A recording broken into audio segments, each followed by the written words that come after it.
Certainly. Here's a rewritten version of the story segment. Go home, you broke old hag. Who do you think you are coming on the trip for free? I was astonished, as usual, by my family's behavior. I'll show you, I thought to myself, deciding how to punish them. While I was away from my family, enjoying some peace and quiet, my younger brother called me. Hey, what did you do, sis? My name is Karen, a 30-year-old office worker. I have a boyfriend of 3 years named Adam, a wonderful man who is gentle, caring, and considerate. We met in university. He was a senior when I was a junior. Whenever I had work or personal troubles, I often confided in him. He would listen empathetically to my stories and give me sound advice. After graduation, we continued to meet regularly, and one day he confessed his feelings to me. That's when we started dating. Since then, we've been getting along well, and I started thinking that we might marry someday. Then one day, he finally proposed. Karen, I want to be with you forever. Will you marry me? Yes. And so, we decided to get married. We soon went to announce our marriage to our respective families. I'm pleased to meet you. I'm Karen. Oh, I'm glad we finally get to meet you. Adam has talked about you a lot. He was right. You're such a lovely girl. Oh, stop. I'm blushing. Please come in. Thank you. Adam had lost his father a few years ago, and now only his mother was left in their family home. I was anxious about whether I would get along with my mother-in-law and whether she would like me, but I was relieved to find that she was a kind and wonderful person. We had a delightful conversation over tea and sweets. Karen is such a good girl. I'm so happy she'll be Adam's wife. His mother praised me very much. I'd never received so many compliments before, so I didn't know how to react and felt a little puzzled. The wedding preparations went well with a friendly atmosphere, and I felt relieved. But next, I had to introduce Adam to my family. Just thinking about it made me feel blue. You see, I don't really like my family that much. The reason is how my parents treated me since I was a child. Both of my parents were athletic, my mother in track and field, and my father in soccer. Because they were both good enough to be recommended to university, they had high expectations for their children to excel in sports as well. But I didn't have the athletic ability they hoped for. They tried to enroll me in various sports lessons, hoping I would excel at something. I remember being made to play basketball, swim, play table tennis, and even figure skate. However, I had fundamentally poor athletic ability. While I might have been considered average from a general perspective, it was far from the level needed to pursue excellence. As a result, my parents were frustrated. In the midst of this, my younger brother Kenny was born. My parents expected that there were many sports in which boys could excel, so they tried to involve my brother in sports as well. Then my brother showed talent in soccer. When the coach of the local youth soccer team said, "This kid is a genius," my parents were over the moon and began devoting all their love to my brother. Kenny is truly a genius. He takes after us. Their words implied that I was ordinary, and they did not want to admit that I was their child. No matter what my parents did, they favored my brother and didn't care about me. I progressed through middle school and then high school, but my parents remained indifferent. Even when I worked hard and achieved decent grades, they dismissed my efforts, saying academic success was meaningless. When I expressed my desire to attend college, they replied coldly, "We can't pay for your tuition. You'll have to manage on your own." Determined, I secured a scholarship for college. Meanwhile, my brother continued to excel in soccer, earning a recommendation to a prestigious high school. My parents were ecstatic, convinced he would go pro. "I'll do anything for Kenny," they would say. Growing up loved and adored, my brother inevitably looked down on me. "You're just an incompetent who attracts trouble and poverty," he would taunt. My parents never intervened. Instead, they joined in, labeling me a trouble and a financial drain. With each insult, my confidence plummeted. Despite earning a spot at a reputable university and landing a high-paying job at a major company, my self-esteem remained fragile. My accomplishments were quickly overshadowed by Kenny's success. He too received a soccer recommendation for college, feeling my parents' pride in him. Meanwhile, I struggled financially, burdened by scholarship repayments. While Kenny stayed at home, basking in parental affection and pursuing soccer, his path to professional success proved challenging. Despite graduating from college, he failed to secure a professional soccer career and had to find a job. Yet our parents remained steadfastly proud of him, and he continued living comfortably at home. I, on the other hand, was treated with disdain. At family gatherings, I was labeled the disappointment while Kenny was hailed as the pride of the family. Karen works at a big company. You should be proud, relatives would say. But my parents would dismiss it, asserting, no, Kenny is far more amazing. Such treatment left me perpetually disappointed by my family. My family treated me so poorly that I had stopped attending New Year's gatherings altogether. So, I was extremely hesitant about introducing Adam, my dear fiancé, to them. I had already briefed Adam about my parents and brother and their dismissive attitude towards me. However, he insisted on making a proper wedding greeting, so I reluctantly decided to visit my parents' house for the first time in several years. I called my mother to share the news of my impending marriage. What? No, long time no see, or how are you? Just straight to the point, I thought bitterly, knowing this was exactly what I could expect from her after all this time. Can you hurry up and tell me what you want? She curtly replied. I'm getting married, I stammered. He wants to say hi to you, so I was wondering if you'd meet with him. Why do I have to go through all that trouble? Her coldness pierced me, and disappointment washed over me once again. Then, I heard my brother's voice in the background. Mom, who are you talking to? It's Karen. She said she's getting married and wants to bring her fiancé to say hello. Well, that sounds interesting. I want to see how dull the other guy is. Let's meet him, my brother chimed in. Really? Well, if you say so. My mother finally relented. She picked up the phone and said, hello. You can come and say hello. Mixed feelings welled up inside me. I could hear their conversation, and despite everything, Adam still wanted to meet them. So, I decided to visit my parents' house on my next day off, preparing myself for potentially more hurtful behavior. I look forward to it, Adam said reassuringly. If the conversation over the phone is true like you said, wow, I replied, a hint of nervousness in my voice.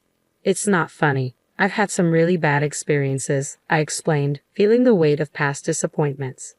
Sorry, but if we're going to get married, I'm going to have to meet your family, Adam insisted gently.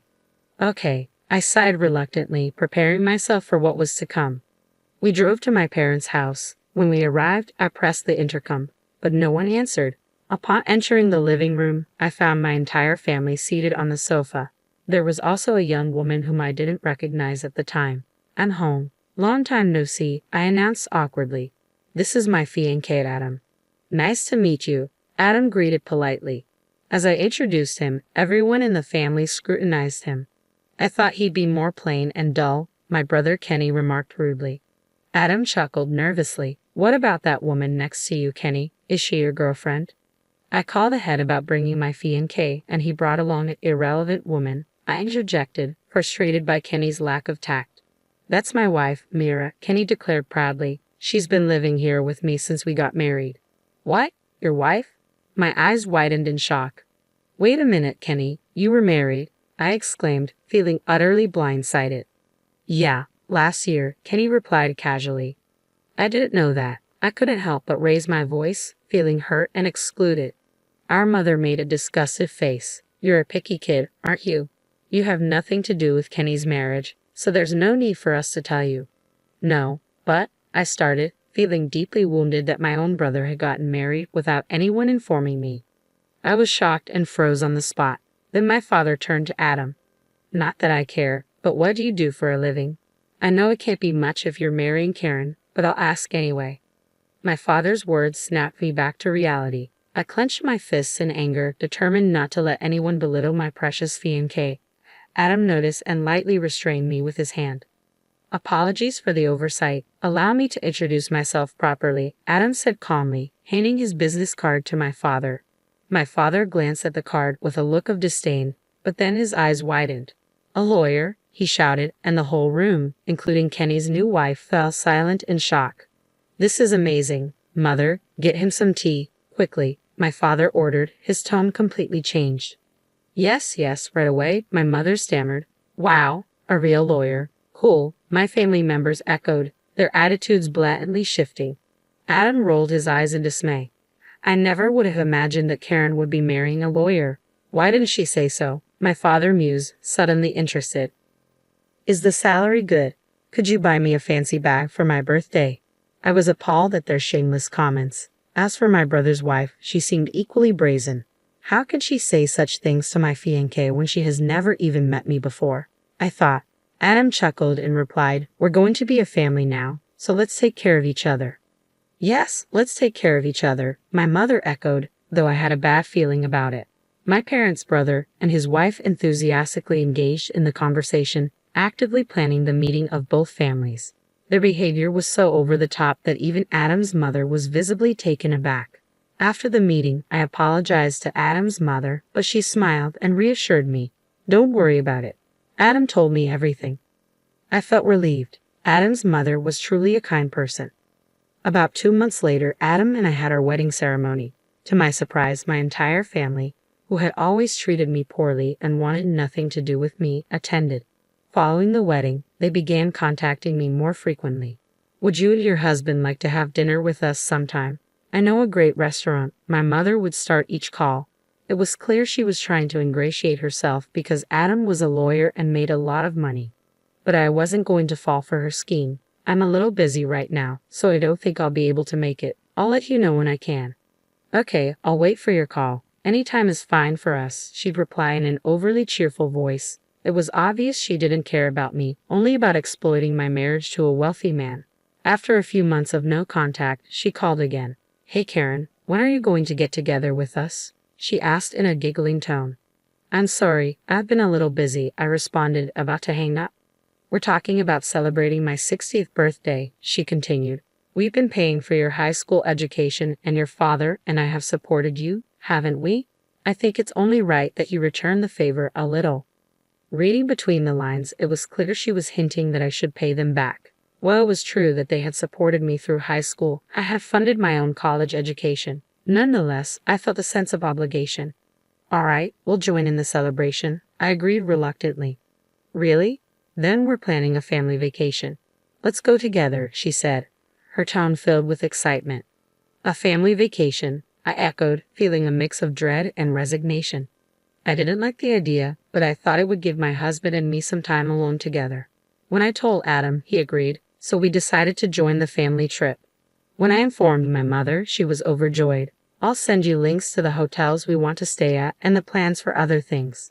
What? I was taken aback as she sent me numerous links. Reluctantly, I reviewed the contents and found websites for luxury hotels and restaurants. I was appalled at how extravagant the trip was becoming, clearly a ploy for them to extract money from us.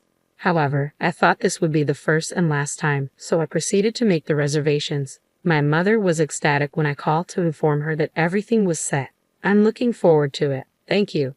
The day of the family trip to celebrate her 60th birthday arrived. We had planned a trip to Kyoto. We boarded the plane and headed for our destination, my parents, brother, and his wife all visibly excited.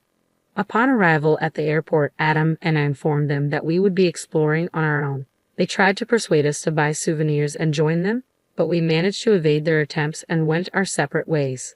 We spent the day enjoying sightseeing and quality time together. Time flew by, and soon it was time for dinner. We met up with my family in front of the fancy restaurant where we had reservations. You're late, my brother complained. No, but we still have 10 minutes until our reservation, I replied, checking my watch. We entered the restaurant, ready to endure the rest of the evening with them. When I replied, my mother and brother suddenly changed their attitude. We're not talking to you. What? I was taken aback. Oh yeah, we're only here for you, Adam. Thank you for paying for our dinner at such a fancy restaurant and our stay at the luxury hotel. Adam rolled his eyes, confused by her remarks. What? Then my brother turned to me. You're done here, sis. What? I'm saying Adam's parasite has no right to have a good time, he sneered. Hey, what are you talking about? I asked, still bewildered. They started shouting. Go home, you broke old hag. Who the hell do you think you are, coming along on a free trip? As usual, I was astonished at my family's behavior. It became clear they planned to exclude me from the beginning. I whispered to Adam. I'll show you how I decided to punish them. Okay, I'll leave, I announced. My parents, brother, and his wife looked triumphant as they led Adam into the restaurant. Quickly, I made some arrangements. Fortunately, a good hotel had a cancellation, and I reserved a room there. I checked in, took a relaxing bath, and enjoyed the stunning view, relishing my time away from my family. Just as I started to unwind, my phone rang. It was my brother. Hey, what did you do, sis? What's wrong? I asked, feigning innocence. I'll tell you what's wrong. Adam disappeared. I don't know anything about that, I replied calmly. Don't be silly. You whispered something in his ear, didn't you? He may be an idiot, but he's got a good instinct for these things. Yeah, well, it's no big deal, I said, smiling to myself. I told him I'd be staying at a different hotel and that he could come over anytime. Don't be silly, Adam. My brother snapped. He said he got a phone call before the food came, got up from his seat, and didn't come back. We had to pay for that expensive food and to drink ourselves. Oh, really? But it's her mother's 60th birthday celebration. Isn't it normal for you to pay? Shut up. I'm going to charge you for it later. My brother fumed and hung up the phone. Soon after, Adam arrived at the hotel where I was staying, smiling. How did it go? Was he mad? I asked. He was furious. You were supposed to handle the flight, the restaurant, and the hotel bill, but they misunderstood and treated you so poorly. Those people are beyond saving, Adam said, shaking his head in disbelief. We gathered ourselves and enjoyed a meal at the hotel's high-class restaurant. Afterward, we relaxed in our room and welcomed the next morning refreshed. We woke up early and enjoyed sightseeing. To avoid conflicting with my parents, we changed our flight time and left early. While waiting for our flight, my phone buzzed with numerous calls from my mother. Hello, what's wrong? I answered. What the hell is going on? Why aren't you paying for our accommodations? She demanded. Because that's how I made the reservation. Don't be silly. I can't pay $700 per person. You had a good time. You should pay for it unless, of course, you want to get caught. That's enough. You are a parasite and a smug. You're the parasite, I snapped back. I was going to pay for this family vacation with all the money I've saved as a way of repaying you for all the support you've given me. It's your fault that you misunderstood and turned me away. What?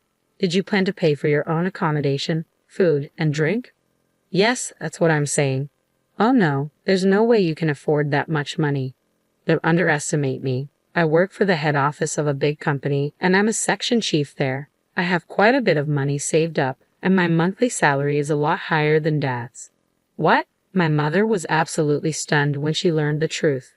But it doesn't matter anymore. I've decided to cut you all off completely. I've got a plane to catch, so goodbye. I hung up and blocked all calls from my family's numbers. Fortunately, I hadn't told them where I worked or where we lived, so they couldn't reach me. However, the idiots stormed into the lawyer's office listed on the business card Adam had given them, demanding to see him and disrupting his business. My brother even broke some equipment, which was reported to the police. They were arrested and had to pay for the damage and fines. After spending so much money on a family vacation and because of the arrests, both my father and brother were fired from their jobs. Now they are all working part-time or as freelancers, living unwealthy lives and constantly bickering with each other. They really are idiots and deserve it. Meanwhile, Adam and I are still living happily. I got pregnant and gave birth to a beautiful baby girl. We rejoice over the birth of our daughter with my husband and mother-in-law. I will continue to cherish my husband, mother-in-law, and daughter and enjoy a happy life with them.